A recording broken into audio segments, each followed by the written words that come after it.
Hello and welcome to Message in a Moment. Today I'd like to talk to you about being born again.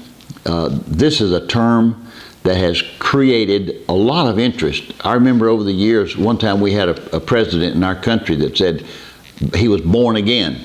Well, a lot of people voted for him because they said born again means he's one of us. Well, that doesn't necessarily mean the same thing to one as it does to others. The born again thing I'm talking about is John 3:16. Not some man's experience, but God's choice for your life and my life.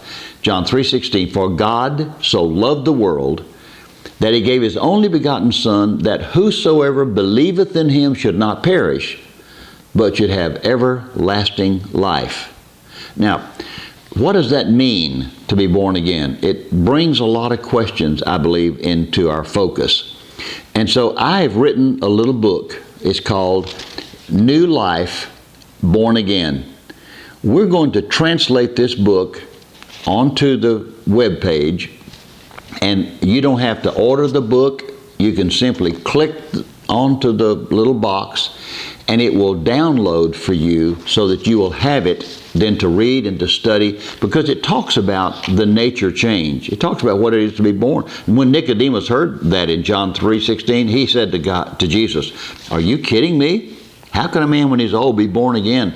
And Jesus said, the birth I'm talking about is not a physical rebirth. I'm talking about a spiritual rebirth. I'm talking about the spirit of man having a new life placed in it. And that's what this little book explains. And so I want to encourage you, download it, study it, and just strictly take what the Bible says, not what some man says about being born again. I do want to say this, in the 17th verse of John 3, he says, for God sent not his Son into the world to condemn the world, but that the world through him might be saved.